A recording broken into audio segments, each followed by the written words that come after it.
일장 새벽의 침입. 새벽 2시. 옥자는 깊은 잠에 빠져 있었습니다. 방문이 천천히 열렸어요. 술 냄새를 풍기는 젊은 남자가 들어왔습니다. 비틀거리는 걸음걸이였어요. 남자는 옥자 침대 옆에 쪼그려 앉았습니다. 그리고 옥자의 볼을 톡톡 쳤어요. 톡, 톡. 야, 일어나. 옥자는 잠결에 몸을 뒤척였습니다. 톡톡. 이번엔 좀 더 세게 쳤어요. 일어나라니까. 옥자의 눈이 살짝 떠졌습니다. 흐릿한 시야 속에 누군가 보였어요. 찰싹. 이번엔 뺨을 때렸습니다. 야, 할망구 죽은 줄 알았네. 옥자는 깜짝 놀라 깨어났어요. 심장이 쿵쾅거렸습니다. 누구세요? 남자가 비웃었습니다. 뭘 봐. 이씨. 그리고 이불을 확 벗겼어요. 일어나. 짜증나게. 옥자는 겁에 질렸습니다.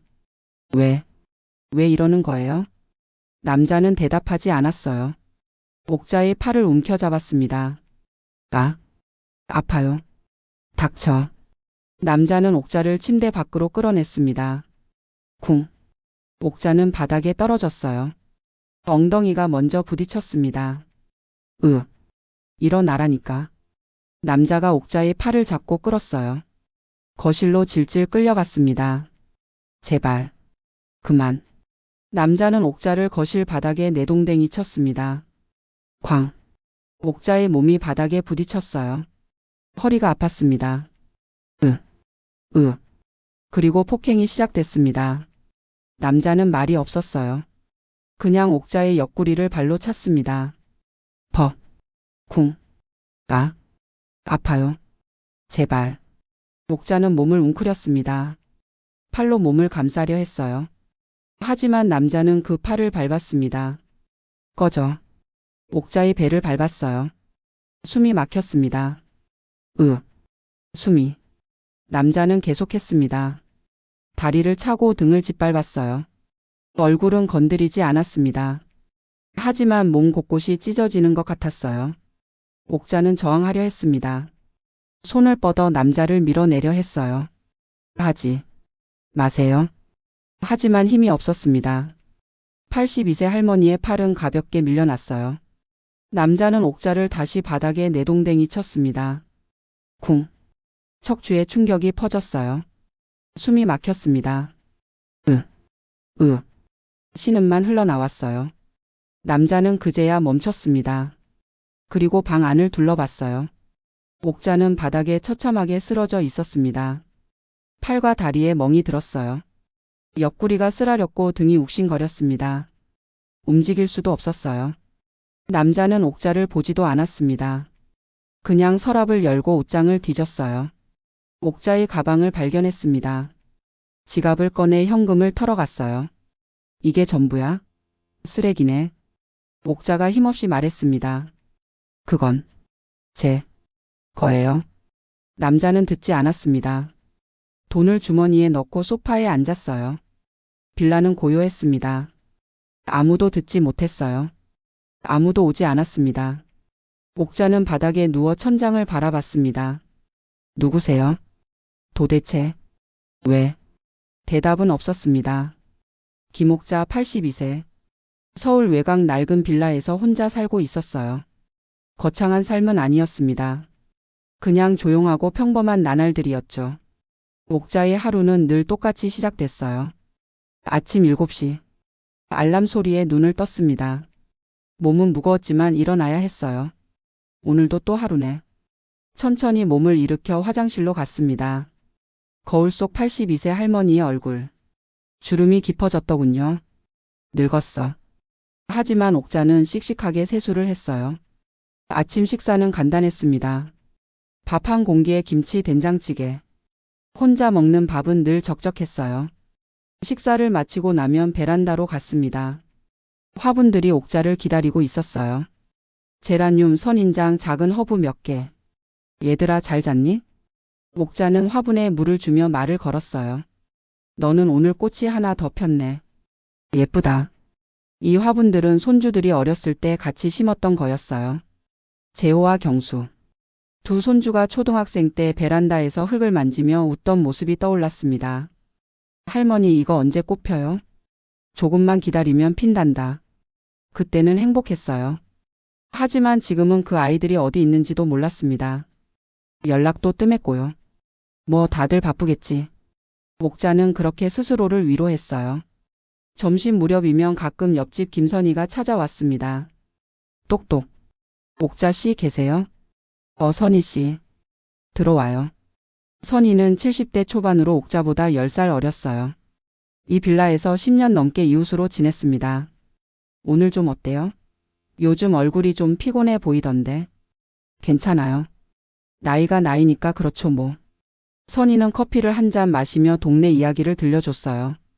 아래층 박씨네 손주가 대학 합격했대요. 서울대래요. 그래요? 잘 됐네. 그 집 애가 공부를 잘했지. 손주들 보기 좋죠? 목자는 잠시 침묵했습니다. 그렇죠. 손주들. 선희는 눈치를 챘는지 화제를 돌렸어요. 아, 저번에 드린 반찬 맛있게 드셨어요? 네, 고마웠어요. 혼자 먹기엔 과분했어요. 뭐가 과분해요? 같이 나눠 먹는 거죠. 선희가 돌아간 후 옥자는 다시 혼자였어요. 오후에는 텔레비전을 봤습니다. 드라마 재방송, 뉴스, 예능. 시간을 때우는 거였어요. 저녁이 되면 창밖을 바라봤습니다. 빌라 단지의 불빛들이 하나둘 켜졌어요. 어디선가 아이들 웃음소리가 들렸죠. 저 집은 가족들이 다 모였나 보네. 옥자는 창문에 기대 서서 그 모습을 바라봤어요. 혼자 사는 게 외롭지 않냐고요? 가끔은 그랬어요. 특히 명절이나 저녁 시간에는요. 하지만 익숙해졌습니다. 남편은 15년 전에 세상을 떠났고 두 손주는 다 커서 각자의 삶을 살고 있었어요. 그래도 괜찮아. 나는 괜찮아. 옥자는 그렇게 스스로를 다독였습니다. 저녁 식사도 혼자였어요. 김치찌개에 밥 한 공기. 조용한 식탁이었습니다. 밤 10시쯤 되면 잠자리에 들었어요. 내일도 또 똑같겠지. 평화로운 일상이었어요. 지루하지만 안정적이었죠. 하지만 그날 밤은 달랐습니다. 모든 게 변했어요. 새벽 2시 문이 부서지는 소리와 함께 평화는 산산조각 났습니다. 정체를 알 수 없는 남자가 들어왔고 폭력이 시작됐어요. 82세 할머니는 바닥에 처참하게 쓰러져 있었습니다. 그리고 이건 시작에 불과했어요. 이장 혼돈 속의 공포. 아침이 왔어요. 옥자는 눈을 떴습니다. 몸이 욱신거렸어요. 옆구리가 아팠고 팔이 저렸습니다. 어젯밤에 무슨 일이? 기억이 흐릿했어요. 옥자는 천천히 몸을 일으켰습니다. 거실을 보니 누군가 소파에 누워 있었어요. 젊은 남자였습니다. 옥자는 깜짝 놀랐어요. 누구세요? 남자가 벌떡 일어났어요. 짜증 섞인 표정이었습니다. 또 그 소리야? 미쳤나? 옥자는 움찔했어요. 남자는 냉장고로 걸어가 문을 열고 우유를 꺼내 마셨습니다. 당신은 왜 여기 계세요? 닥쳐. 차가운 대답이었어요. 남자는 방 안을 둘러보기 시작했습니다. 서랍을 열고 찬장을 뒤지고 무언가를 찾았어요. 뭘 찾으시는 거예요? 시끄러워. 꺼져. 남자는 침실로 들어갔습니다. 옥자의 옷장을 뒤졌어요.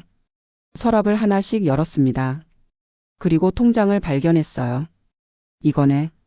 옥자가 다가갔습니다. 그건 제 거예요. 남자가 고개를 돌렸어요. 날카로운 눈빛이었습니다. 뭐래 이 X. 가만히 있어. 옥자는 손을 뻗어 통장을 잡으려 했습니다. 안 돼요. 돌려주세요. 남자가 옥자의 팔을 움켜잡았습니다. 아파요. 비틀었어요. 옥자의 가느다란 팔이 꺾이는 것 같았습니다. 좀 저리 안 꺼져?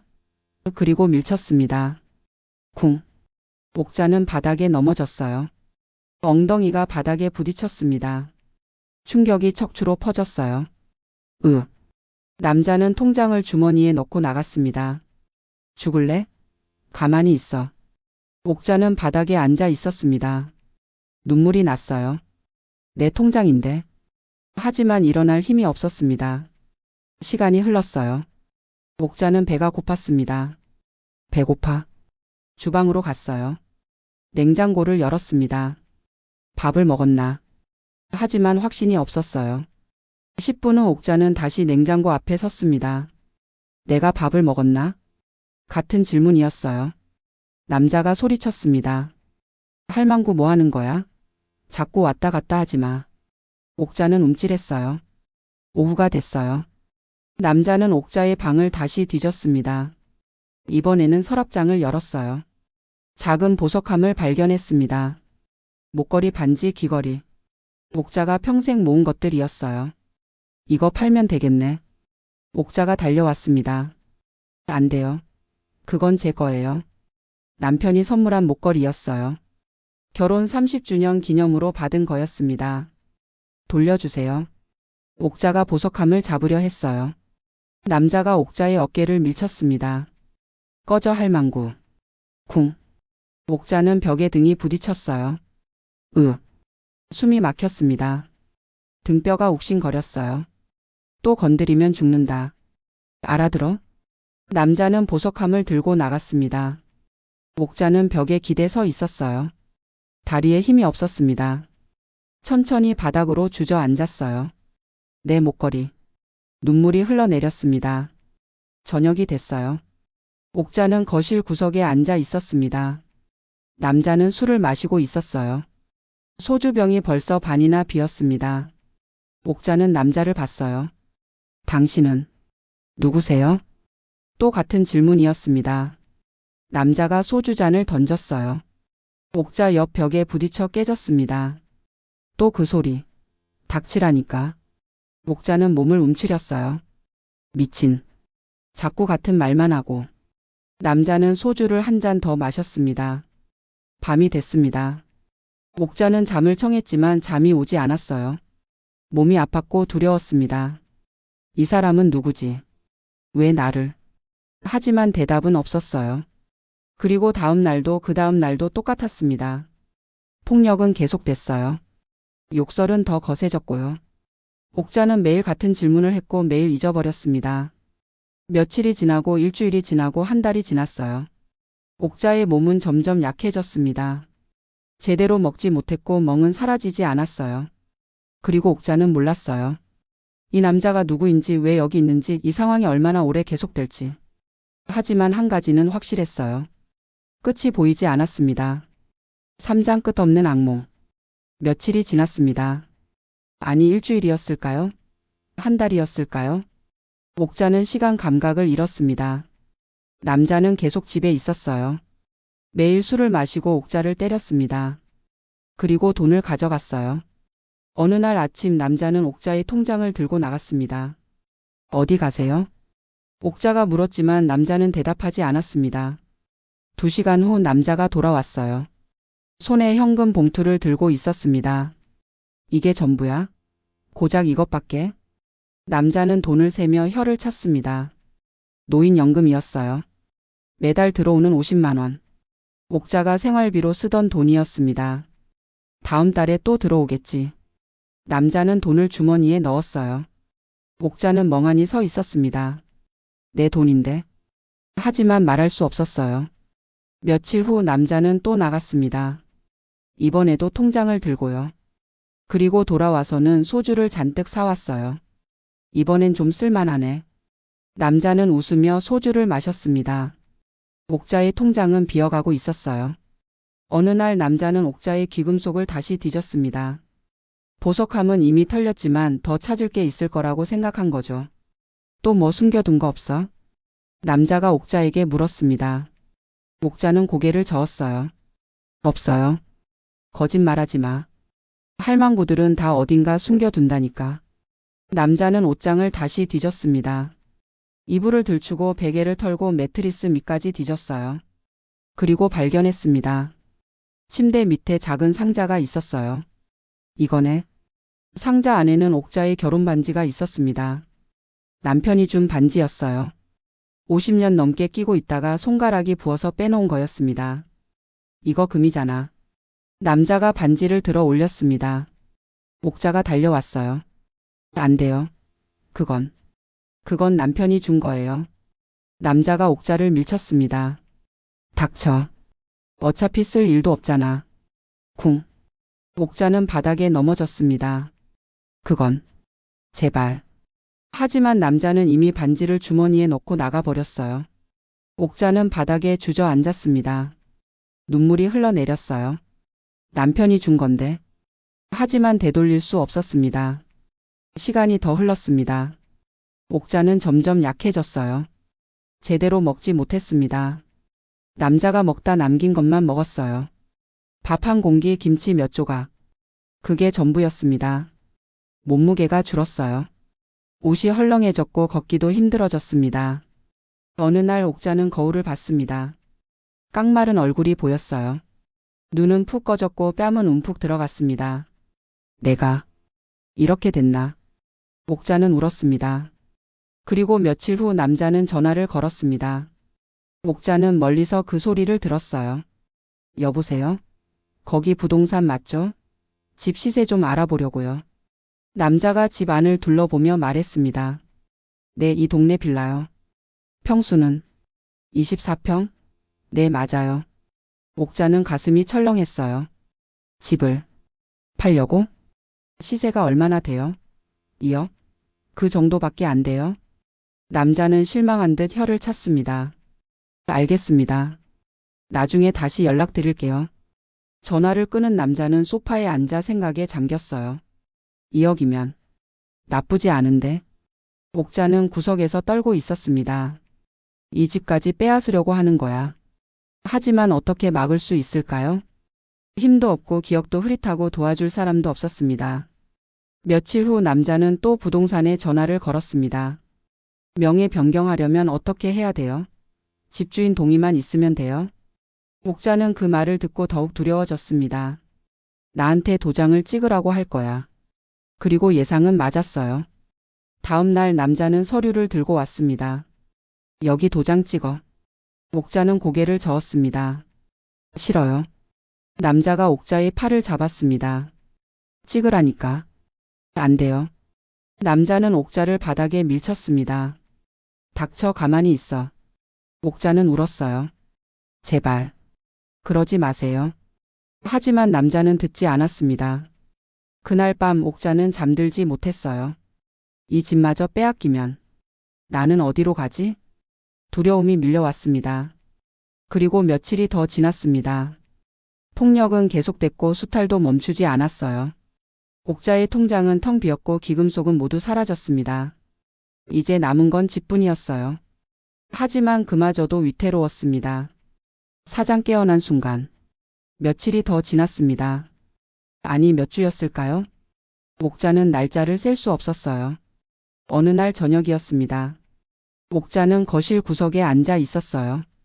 남자는 소파에서 텔레비전을 보고 있었습니다. 술잔이 탁자 위에 놓여 있었어요. 소주병은 이미 반이나 비었습니다. 옥자는 남자를 봤습니다. 그냥 오래 봤어요. 남자의 옆얼굴, 턱선, 귀, 머리카락, 무언가 익숙한 느낌이 들었습니다. 어디서 봤지? 옥자는 눈을 가늘게 떴어요. 남자가 고개를 돌렸습니다. 정면으로 얼굴이 보였어요. 그 순간 기억의 조각들이 천천히 맞춰지기 시작했습니다. 작은 얼굴, 어린 눈, 울음소리. 이 사람 누구지? 옥자의 머릿속에서 무언가 움직였어요. 희미한 기억들이 떠올랐습니다. 담배 연기 자욱한 집, 울고 있는 아이, 자신의 손에 쥐어진 몽둥이. 재호야? 옥자가 작은 목소리로 불렀습니다. 남자가 고개를 돌렸어요. 뭐? 너, 우리 재호구나. 옥자의 눈에 눈물이 맺혔습니다. 기억이 선명해졌어요. 작은 재호. 겨울에도 베란다에 세워졌던 아이. 밥을 굶고 울던 아이. 그리고 자신의 손에 쥐어진 담뱃불. 지지직. 재호의 팔에 담뱃불이 닿던 순간 아이의 비명. 으아. 다시는 도망가지 마. 옥자는 떨렸습니다. 내가 저 아이한테 더 많은 기억이 쏟아졌어요. 몽둥이로 때리던 일, 밥을 굶기던 일, 옷장에 가두던 일. 너희만 없었으면. 자신이 소리치던 목소리가 들렸습니다. 옥자는 떨리는 손으로 재호에게 다가갔습니다. 재호야. 미안해. 재호는 소파에 앉아 옥자를 봤어요. 표정이 없었습니다. 미안해. 정말. 미안했어. 옥자의 목소리가 떨렸습니다.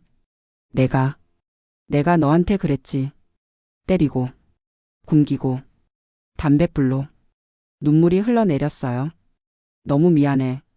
할머니가 미쳤었어.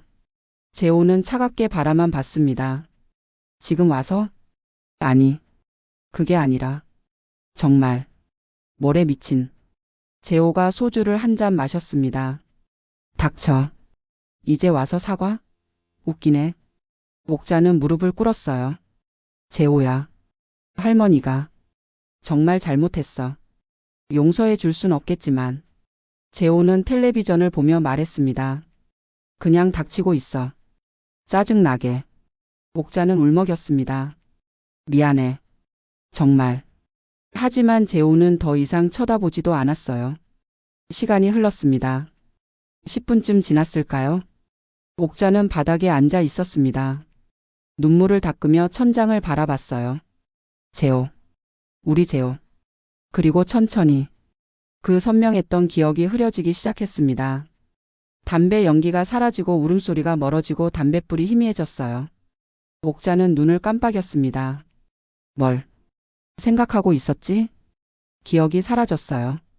옥자는 소파를 봤습니다. 남자가 앉아 있었어요. 당신은 누구세요? 아까 그 인식은 완전히 사라졌습니다. 재호는 소주잔을 탁자에 내려놓았어요.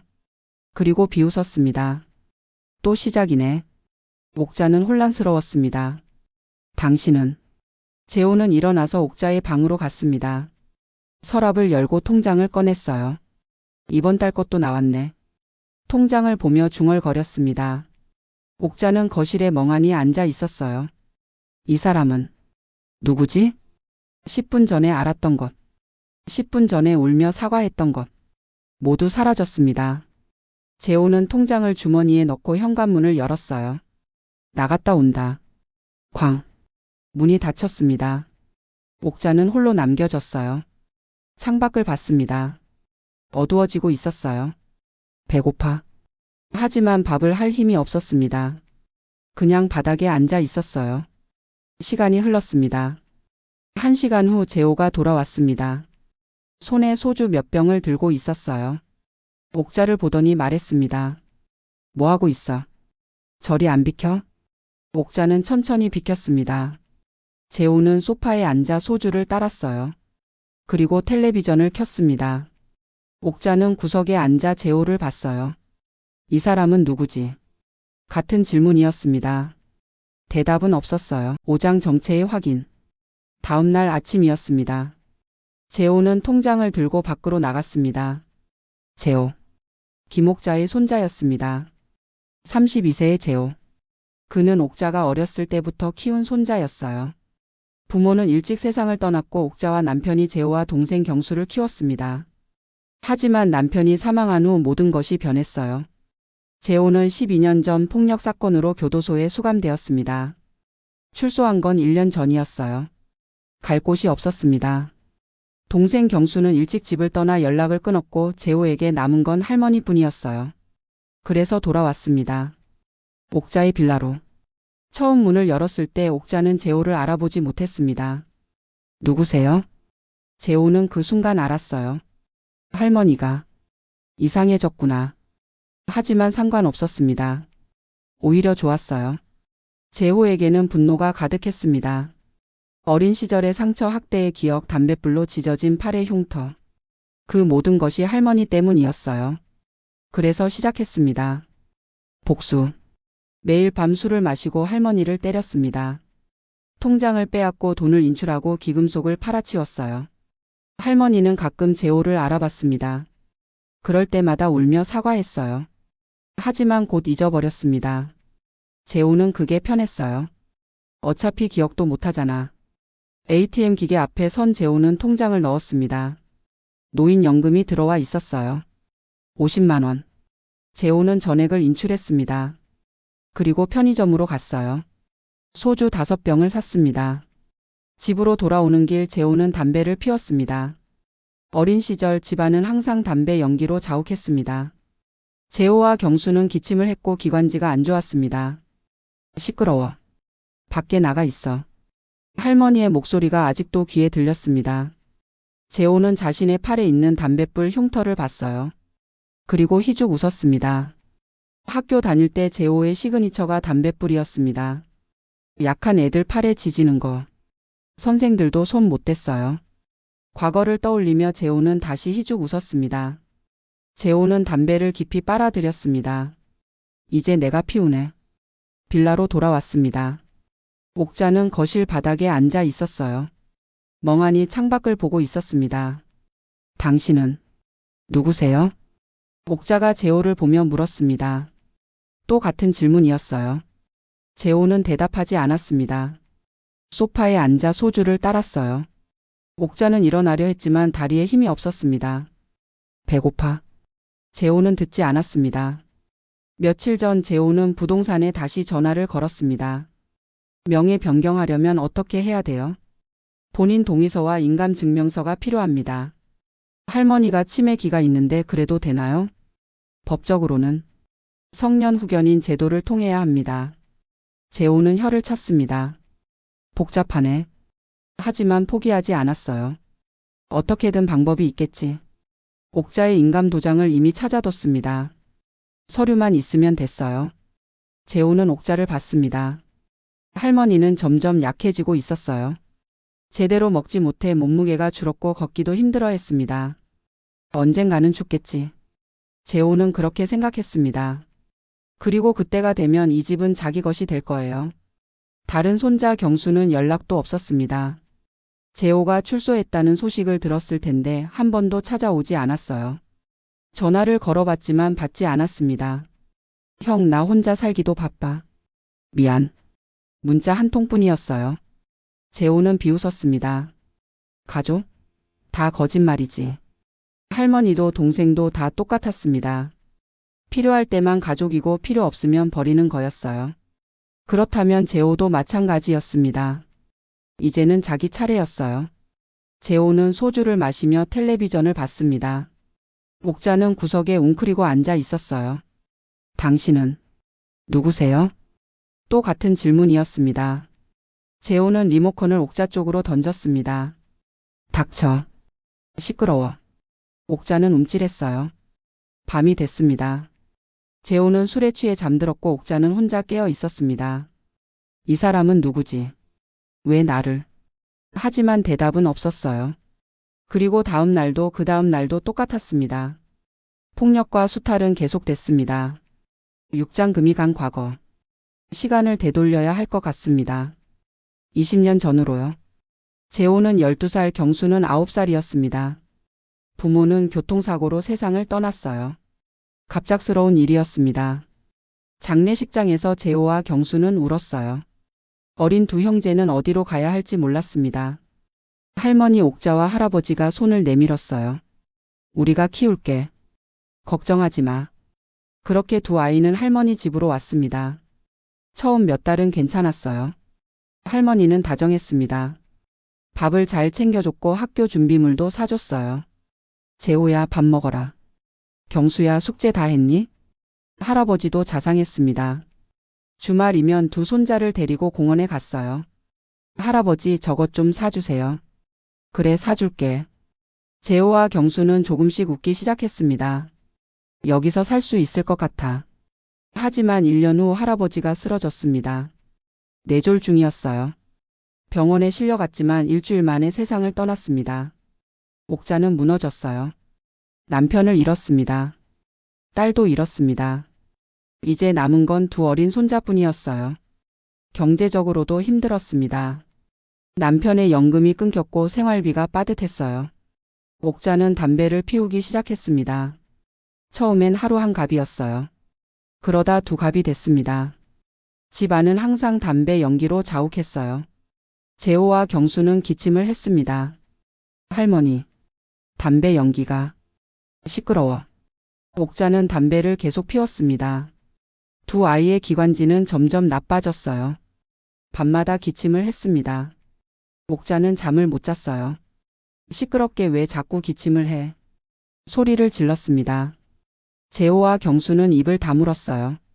시간이 지나며 옥자는 더 변했습니다. 외로웠어요. 남편도 없고 딸도 없고 친구들도 하나둘 연락이 끊겼습니다. 분노가 쌓였어요. 왜 내 인생이 이렇게 됐지? 그 분노는 손자들에게 향했습니다. 너희만 없었으면. 처음엔 중얼거리는 정도였어요. 너희 때문에 내가 이 고생을 하는 거야. 재호와 경수는 움츠렸습니다. 할머니, 죄송해요. 죄송하긴. 밥이나 먹어. 옥자는 밥상을 툭 내려놓았습니다. 폭언은 점점 심해졌어요. 너희 엄마가 일찍 죽는 바람에 내가 이 꼴이야. 너희가 없었으면 나는 편하게 살았을 거야.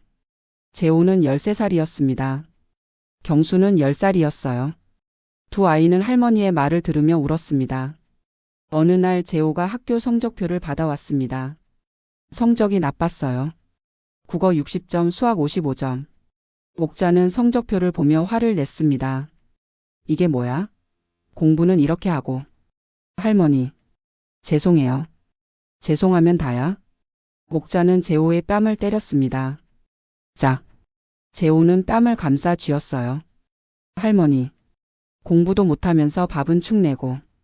그날부터 손찌검이 시작됐습니다. 재호가 숙제를 안 해오면 맞았어요. 경수가 말을 안 들으면 맞았습니다. 빗자루로 때리고 몽둥이로 때렸어요.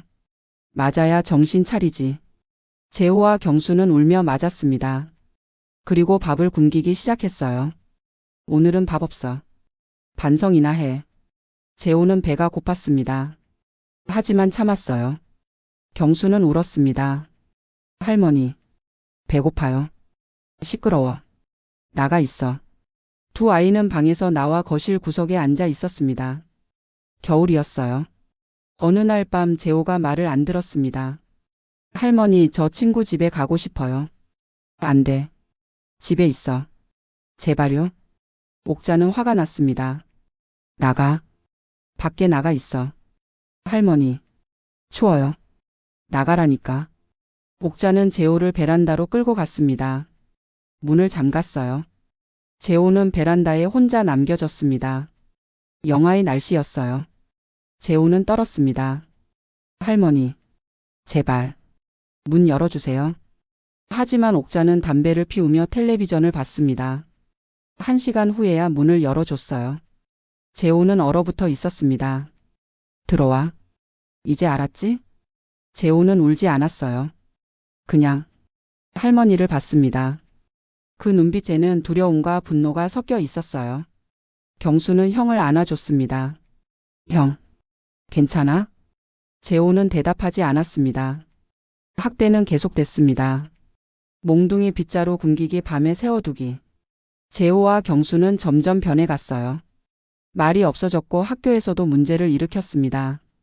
재호는 중학교 때 담배를 피우기 시작했어요. 할머니처럼요. 그리고 약한 애들을 괴롭혔습니다. 담뱃불로 팔을 지지는 게 재호의 시그니처가 됐어요. 선생들이 불렀지만 재호는 달라지지 않았습니다. 어차피 집에 가면 맞는데. 경수는 고등학교를 졸업하자마자 집을 떠났습니다. 형, 나 간다. 미안해. 그래. 잘 살아. 재호는 혼자 남았어요. 할머니와 단둘이. 실장 학대의 진실. 시간이 더 흘렀습니다. 재호는 중학교 2학년이 됐어요. 학대는 더 심해졌습니다. 이제는 거의 매일 맞았어요. 너희만 없었으면 내 인생이 이렇게 안 됐어. 옥자는 소리를 지르며 몽둥이를 휘둘렀습니다. 재호의 등, 팔, 다리. 가리지 않고 때렸어요.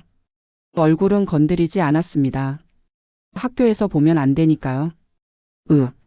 재호는 신음을 참았습니다. 울지 않으려 했어요. 경수는 구석에서 떨고 있었습니다. 밥을 굶기는 건 일상이었어요. 며칠씩 굶길 때도 있었습니다. 오늘도 밥 없어. 반성이나 해. 재호와 경수는 배가 고팠습니다.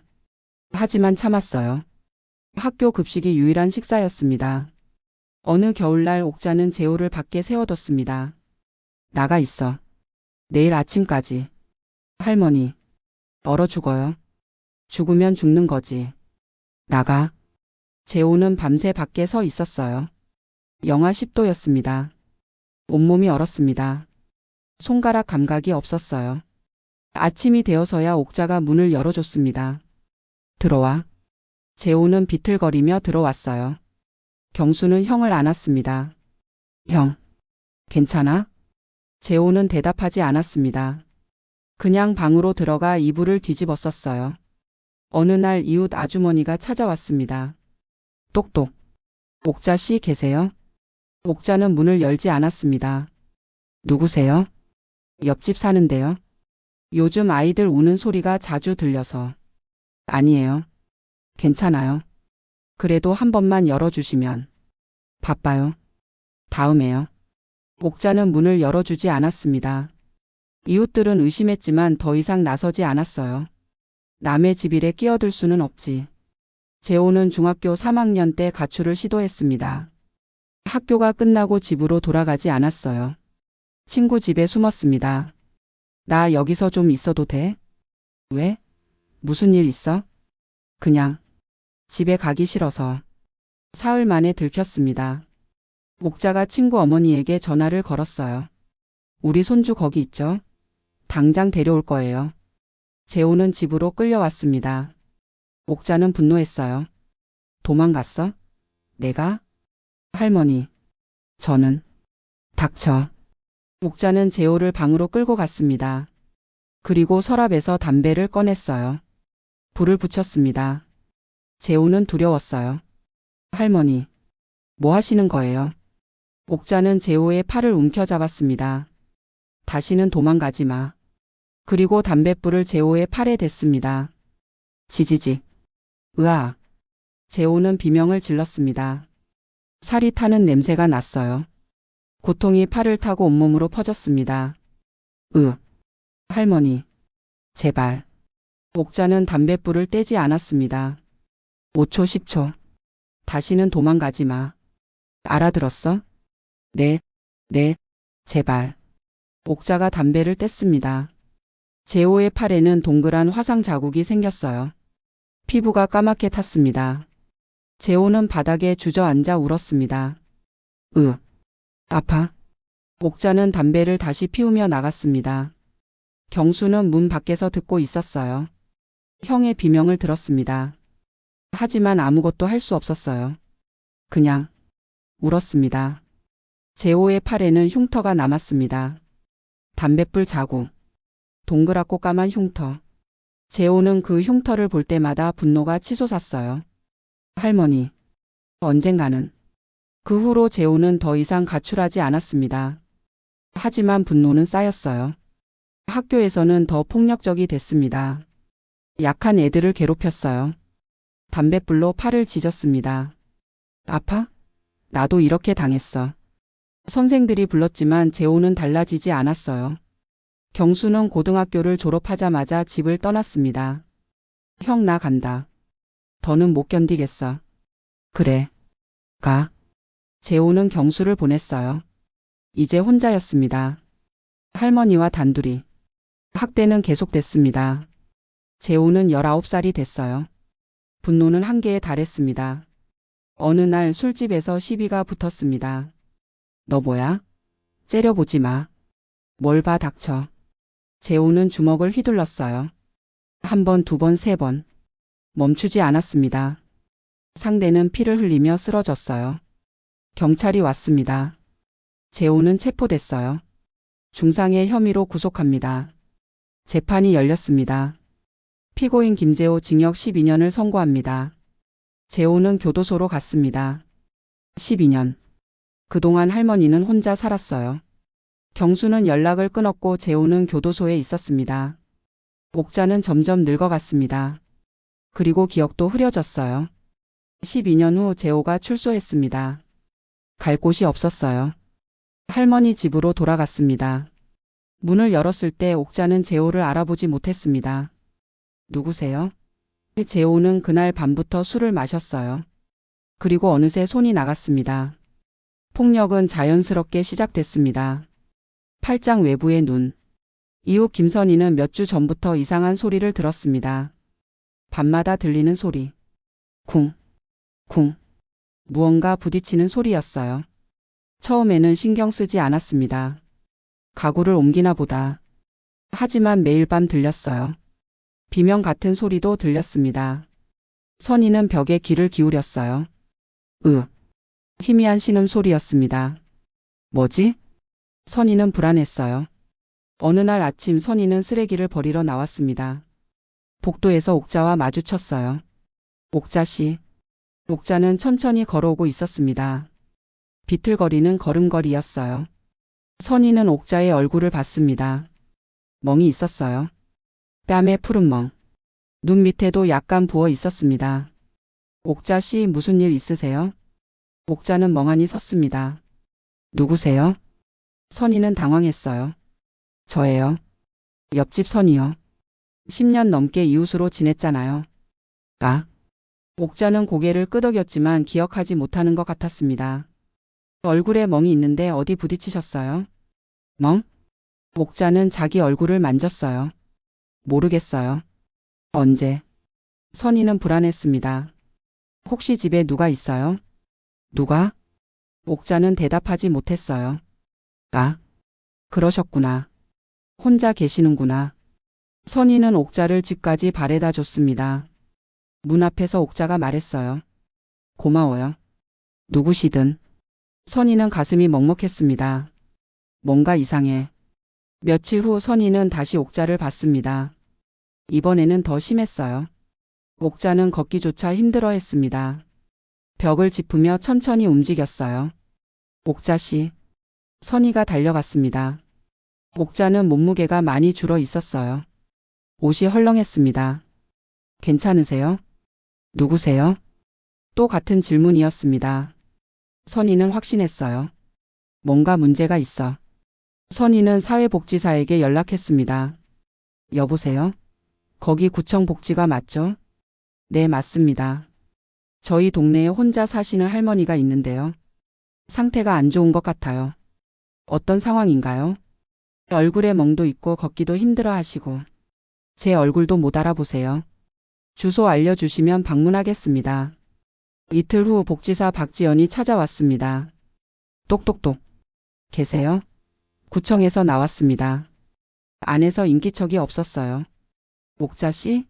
문 좀 열어주세요. 잠시 후 문이 조금 열렸습니다.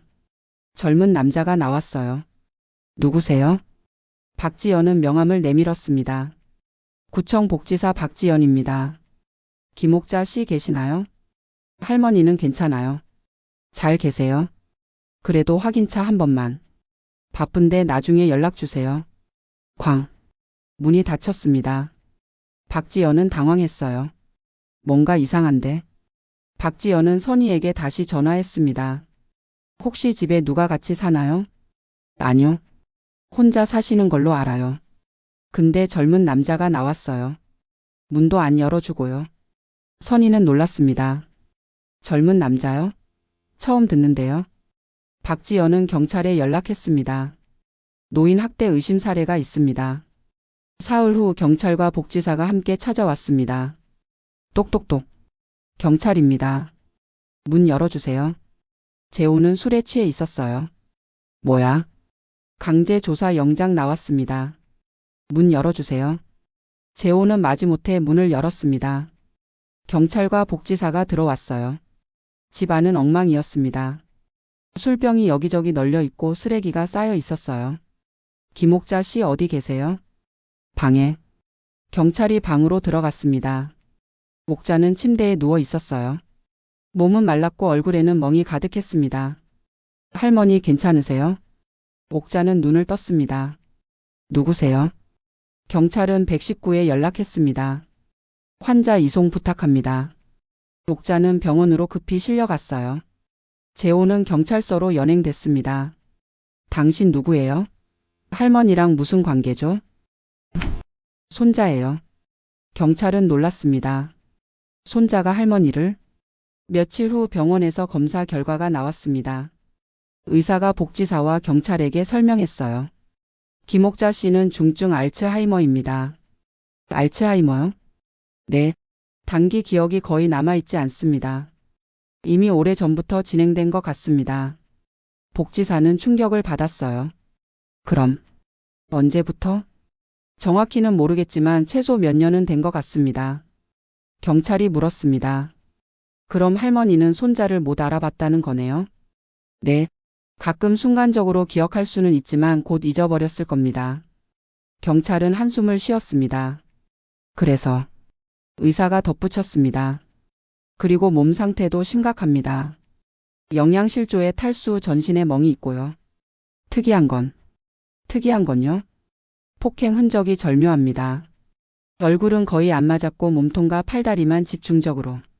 티가 잘 안 나게 맞았어요. 경찰이 말했습니다. 손자가 어릴 때 할머니한테 당한 방식 그대로네요. 복지사가 물었습니다. 무슨 말씀이세요? 조사 결과 손자도 어릴 때 똑같이 당했답니다. 얼굴은 빼고 몸만. 학교에서 안 보이게. 그럼 폭력이 그대로 반복된 겁니다. 9장 마지막 고백. 며칠이 지났습니다. 옥자는 병원 침대에 누워 있었어요. 링거를 맞고 약을 먹고 천천히 회복하고 있었습니다. 몸은 조금 나아졌지만 머릿속은 여전히 흐릿했어요. 어느 날 오후 간호사가 들어왔습니다. 할머니, 손님 오셨어요. 옥자는 고개를 돌렸습니다. 2명의 남자가 들어왔어요. 한 명은 경찰과 함께였고 다른 한 명은 혼자였습니다. 옥자는 2 사람을 봤습니다. 누구지? 잠시 침묵이 흘렀어요. 그리고 천천히 기억이 돌아오기 시작했습니다. 재호, 경수, 재호야, 경수야. 옥자의 목소리가 떨렸습니다. 재호는 팔짱을 낀 채 서 있었어요. 경찰이 옆에 있었습니다. 경수는 문 옆에 서서 무표정하게 바라봤습니다. 옥자는 눈물이 났어요. 너희, 우리 손주들. 재호는 대답하지 않았습니다. 옥자는 떨리는 손을 뻗었어요. 미안했어. 정말. 눈물이 흘러내렸습니다. 내가 너희한테. 기억이 선명해졌어요. 몽둥이, 담뱃불, 굶기기, 베란다에 세우기, 때리고, 굶기고, 담뱃불로 지지고. 옥자는 울먹였습니다. 할머니가 미쳤었어. 너희 할아버지 돌아가시고, 너희 엄마도 가고, 내가 너무 힘들었어. 그래도 너희한테 그럴 권리는 없었는데. 재호는 차갑게 서 있었습니다. 미안해. 재호야. 경수야. 정말 미안해. 옥자는 손을 뻗었어요. 용서해 줄 수 없겠지. 하지만 할머니가 정말. 재호가 비웃었습니다. 뭐래 닥쳐. 옥자는 멈췄어요. 재호가 계속 말했습니다. 지금 와서 미안? 지금? 재호야. 닥쳐 할망구. 재호의 목소리는 차가웠습니다. 때려도 싸잖아. 안 그래? 옥자는 고개를 끄덕였어요. 그래. 할머니가 잘못했어. 웃기네. 지금 와서 사과하면 뭐가 달라지는데? 경수는 여전히 무표정했습니다. 아무 말도 하지 않았어요. 옥자는 경수를 봤습니다. 경수야. 너도. 미안해. 경수는 고개를 돌렸습니다. 창밖을 봤어요. 재호가 말했습니다. 12년 동안 감옥에 있었어. 할망구 때문에. 재호야. 그 12년 동안 뭐 했는지 알아? 매일 할망구 생각했어. 어떻게 갚아줄까 생각했지. 옥자는 울었습니다. 미안해. 정말. 미안하면 다야? 재호는 비웃었습니다. 할망구도 똑같이 당했잖아. 때리고 굶기고. 어때? 아팠어? 옥자는 대답하지 못했습니다. 재호가 계속 말했습니다. 근데 웃긴 건 할망구는 기억도 못하더라. 매일 누구세요? 물어보고. 그래서 더 좋았어. 매일 새롭게 때릴 수 있으니까. 경찰이 재호를 제지했습니다. 그만하세요. 재호는 입을 다물었습니다. 옥자는 계속 울었어요. 미안해. 할머니가 너무 잘못했어. 시간이 흘렀습니다. 10분쯤 지났을까요? 옥자의 눈빛이 천천히 흐려지기 시작했습니다. 선명했던 기억이 사라지고 있었어요. 재호의 얼굴, 경수의 얼굴, 과거의 기억들, 모두 안개처럼 흐려졌습니다. 옥자는 눈을 깜빡였어요. 그리고 앞에 서 있는 두 남자를 봤습니다. 당신들은 누구세요? 재호는 한숨을 쉬었습니다.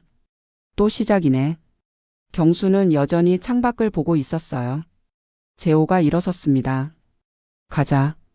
시간 낭비네. 경찰이 재호를 데리고 나갔습니다. 경수도 따라 나갔어요.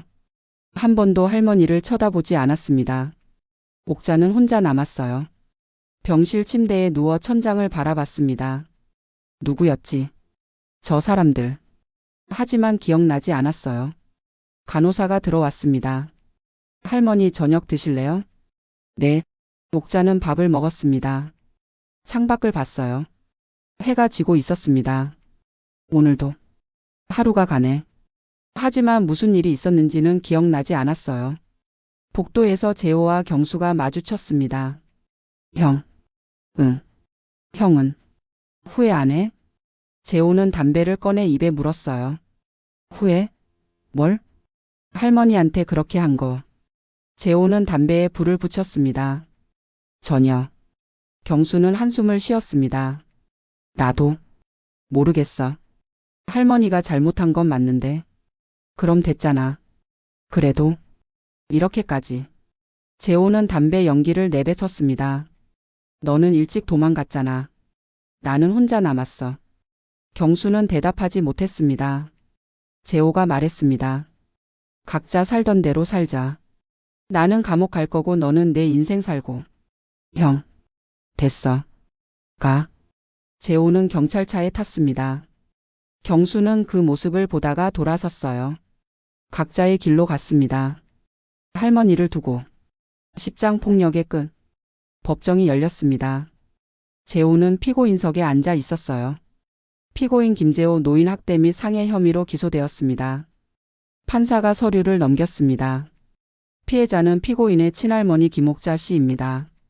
방청석에서 웅성거림이 들렸어요. 검사가 일어섰습니다. 피고인은 할머니를 12년간 폭행하고 금전을 수탈했습니다. 12년? 방청객들이 놀랐습니다. 네. 피고인이 출소 후 할머니와 동거한 기간이 12년입니다. 판사가 물었습니다. 12년 동안 아무도 몰랐습니까? 피해자가 중증 알츠하이머로 매일 기억을 잃었고 이웃들은 최근에야 의심하기 시작했습니다. 피고인은 할머니의 노인연금 통장에서 약 7천만 원을 인출했고 기금 속을 팔아 현금화했으며 주거지 명의 변경을 시도했습니다. 변호인이 일어섰습니다. 하지만 판사님, 피고인도 피해자입니다. 무슨 뜻입니까? 피고인은 어린 시절 할머니로부터 심각한 학대를 받았습니다. 변호인은 자료를 제출했어요. 구타, 굶기기, 담뱃불로 지지기 등 지속적인 폭력이 있었습니다. 판사는 자료를 읽었습니다. 피고인이 12년 전 수감된 폭력 사건도 이러한 학대의 결과로 볼 수 있습니다. 방청석이 조용해졌어요. 판사는 재호를 봤습니다. 피고인 할 말 있습니까? 재호는 고개를 들었습니다.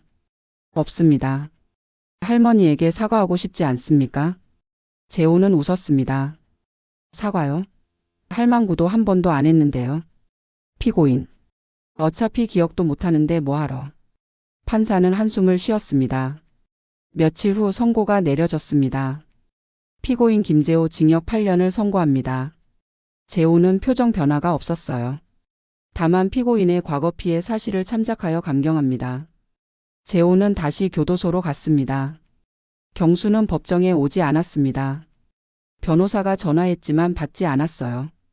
나중에 문자만 왔습니다. 저는 관여하고 싶지 않습니다. 연락하지 마세요. 경수는 할머니와의 연을 완전히 끊었습니다. 옥자는 요양시설로 이송되었습니다. 서울 외곽의 작은 요양원이었어요. 개인실에 침대 하나, 작은 창문 하나. 옥자는 매일 창밖을 바라봤습니다. 간호사가 밥을 가져다 주면 먹었어요. 할머니, 오늘 날씨 좋죠? 네. 하지만 누가 말을 거는지도 잘 몰랐습니다. 요양원 직원이 작은 화분을 가져다 줬어요. 할머니 이거 키워보세요. 제라늄이었습니다. 옥자는 화분을 봤어요. 예쁘네. 매일 아침 옥자는 화분에 물을 줬습니다. 잘 자랐니? 혼잣말을 하며 화분을 만졌어요. 가끔 미소를 지었습니다. 무엇 때문에 웃는지는 본인도 몰랐습니다. 조사 과정에서 더 많은 사실이 밝혀졌습니다. 재호가 출소한 건 12년 전이었어요. 그리고 그때부터 할머니와 함께 살았습니다. 12년. 4380일. 매일 반복된 폭력이었습니다. 옥자는 아침에 눈을 뜨면 기억을 잃었어요. 당신은 누구세요? 재호는 매일 새롭게 폭력을 가했습니다. 매달 노인연금을 인출했고 기금속을 하나씩 팔았고 집을 빼앗으려 했어요. 옥자는 매일 처음인 것처럼 당했습니다. 그리고 다음 날이면 잊어버렸어요. 12년 동안 아무도 몰랐습니다. 이웃들은 최근 몇 주 전에야 의심하기 시작했어요. 경수는 형이 출소했다는 것도 할머니와 함께 산다는 것도 알았습니다. 하지만 외면했어요. 나는 더 이상 관여하고 싶지 않아. 12년. 그렇게 시간이 흘렀습니다. 요양원에서 옥자는 하루하루를 보냅니다. 밥을 먹고 화분을 보고 창밖을 바라봅니다. 과거도 현재도 미래도 없었어요. 그냥 하루하루. 재호는 교도소에서 담배를 피웁니다. 팔에 있는 담뱃불 흉터를 봅니다. 할망구. 하지만 더 이상 아무것도 느껴지지 않았어요. 경수는 자기 삶을 살아갑니다. 가족을 만들고 일을 하고 웃고 울고. 하지만 가끔 밤에 잠이 안 올 때가 있습니다. 어린 시절의 기억이 떠오를 때 나는 잘한 걸까? 대답은 없습니다. 시간은 계속 흐릅니다. 옥자는 요양원에서, 재호는 교도소에서, 경수는 자기 집에서. 각자 다른 곳에서. 폭력은 끝났습니다. 하지만 상처는 남았어요. 할머니가 손자들에게 준 상처. 손자가 할머니에게 되돌려준 상처. 그리고 그 사이에서 도망친 또 다른 손자의 상처. 모두 남았습니다. 용서는 없었어요. 화해도 없었습니다. 그냥 끝이었습니다. 어느 날 요양원 간호사가 옥자의 방을 청소했습니다. 화분에 꽃이 피어 있었어요. 할머니 꽃이 폈어요. 옥자는 화분을 봤습니다. 예쁘네. 그리고 미소 지었습니다. 무엇이 예쁜지, 왜 미소 짓는지 옥자는 몰랐습니다. 오늘의 이야기 어떠셨나요? 하고 싶은 말씀이 있으시면 여러분의 생각을 댓글로 편하게 나눠주세요. 여러분들의 글과 성원이 더 많은 분들께 위로가 될 수 있도록 공유해 주신다면 여러분의 일상에도 기분 좋은 일들이 찾아올 거예요. 항상 건강하시고 행복한 날 되시길 바라며 오늘 하루도 소중한 시간 함께 해 주셔서 진심으로 감사드립니다.